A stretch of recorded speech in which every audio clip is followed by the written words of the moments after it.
Iran के इस हमले के बाद फिर इजराइल ने भी हमला किया इस्फहान के अंदर और वहां पे बहुत देर के बाद ईरान ने इस हमले का इसको बताया कि हमला हुआ है इजराइल की जानिब से। इजराइल के ईरान पर हमले की तस्वीर जारी कर दी गई हैं। तस्वीर से अड्डे को मुमकिना नुकसानात के शवाहिद सामने आए हैं। तस्वीर के मुशाहिदे से ये बात सामने आई है कि इजरायली हमले में ईरानी फजाई निजाम को नुकसान पहुंचा है। लेकिन लोग कह रहे हैं कि एक मच्छर नहीं मरा वहाँ और आप लाशें गिनवा रहे हैं मुझे। देखें ढीठ पने और आप मुझे ये कह रहे हैं कि इतनी कैजुअलिटीज हो गई, गोलान हाइट्स पे ये हो गया और वहाँ पे ये आ गया, यहाँ पे एक मच्छर नहीं मार सका ईरान। नहीं मारा ना, मच्छर नहीं मारा ना। नस्ल कुशी हो रही है, मुसलमानों को कत्लेआम हो रहा है और उसको 50 अरब डॉलर उसके पीछे अमेरिका खड़ा हो गया। लेकिन इजराइल एक और कोशिश करेगा, वो बाज नहीं आएगा।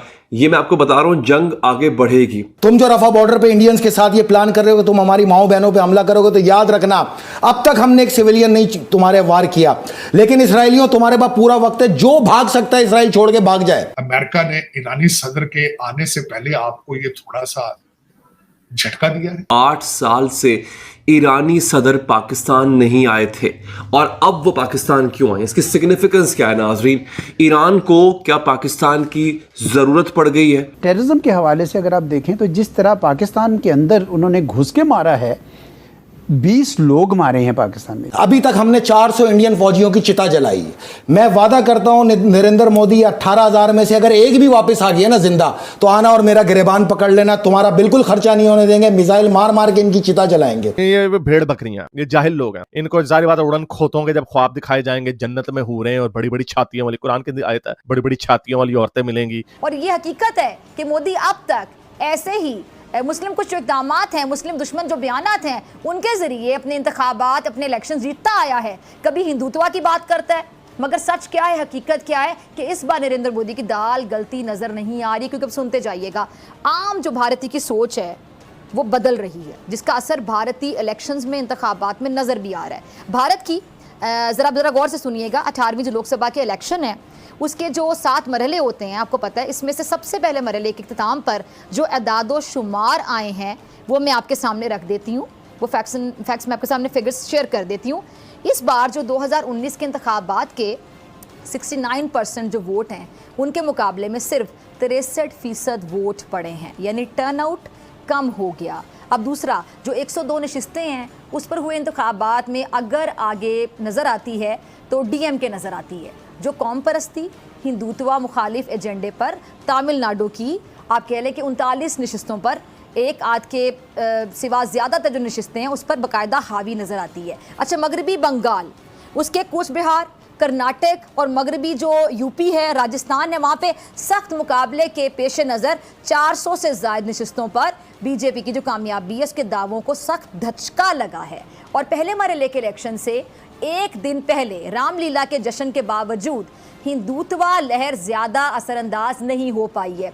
एक सर्वे ये बताता है, एक सर्वे के मुताबिक 70% यानी 70% हिंदुस्तानियों के ख्याल में भारत सिर्फ हिंदुओं का नहीं बल्कि सबका मुल्क है, और इसलिए उम्मीद यही है कि इस बार मोदी इंतखाबात में मुंह के बल गिर जाएगा। और भारत के इंतखाबी माहिरीन के ख्याल में जो लोकसभा की 543 नशिस्तें हैं उनमें से सिर्फ 260 पर बीजेपी को सबकत हासिल हो सकती है, और जो 243 हैं, 243 नशिस्तें, उस पर इलाकाई जो पार्टियां हैं कांग्रेस से सख्त मुकाबला है, और 100 नशिस्तों पर बीजेपी गैर मौसिर है। अब इससे लग ये रहा है कि भारतीयों ने नरेंद्र मोदी कह लें, दरिंदर मोदी कह लें, उसको वाज़े पैगाम दे दिया है कि अच्छा, ये जो तो फिर इस ईरान के इस हमले के बाद फिर इजराइल ने भी हमला किया इस्फहान के अंदर और वहाँ पे बहुत देर के बाद ईरान ने इस हमले का इसको बताया कि हमला हुआ है इजराइल की जानिब से।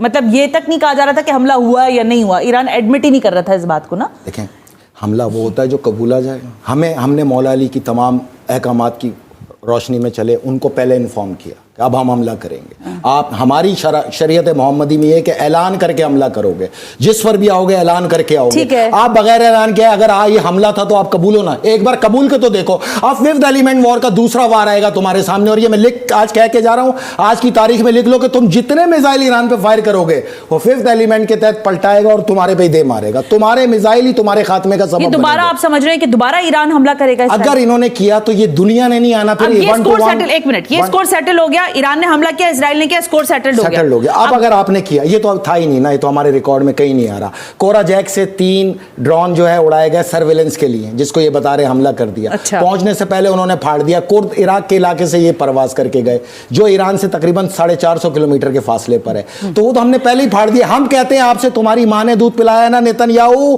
फौरी तौर पे अगर ईरान ने 12 हाइपरसोनिक मिसाइल मारे, तुम एक ईरान पे अपनी सरजमीन से मार के दिखाओ, वही मिसाइल पलट के वो तुम्हारे नेतन्याहू के महल पे मारेगा। मैं आपको एक बात और बता दूं फैसल रजा आब्दी साहब, ईरान जो है वो माजी में शदीद पाबंदियों का शिकार रहकर आइसोलेटेड रहा है, और इस वक्त इस सारी सूरत हाल के बाद एक मर्तबा फिर नई पाबंदियों की जद में है। सिर्फ आप हंसते रहे, मेरी बात खुदा को माने, एक जिहाज निकाल नहीं सकते बाबुल मंदब पे 2 कौड़ी के चूड़ों की औकात सामने आ गई। अच्छा, एक मिनट। ठगों की, पेट्रोल चोरों की, तेल चोरी की, मुसलमानों के कातिलों की, आलम इंसानियत के कातिलों की, हिरोशिमा से लेके आज तक की तारीख देख लो, हर जगह इंसानियत का कातिल ये अमेरिका निकला है।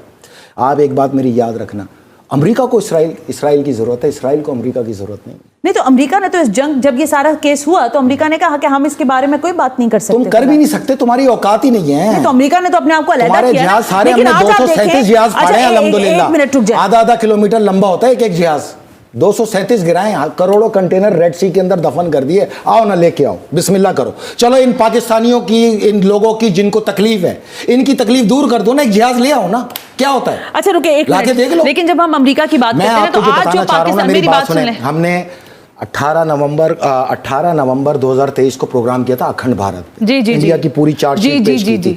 मैं जो आपको बताना चाह रहा हूं, ये 18,000 फौजी इंडिया के 5 अप्रैल को पहुंचे हैं इसराइल में, कमांडोज, रॉ के एजेंट्स जो इस जंग में हिस्सा हैं।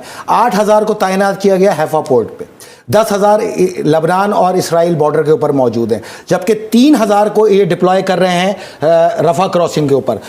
अभी तक हमने 400 इंडियन फौजियों की चिता जलाई है।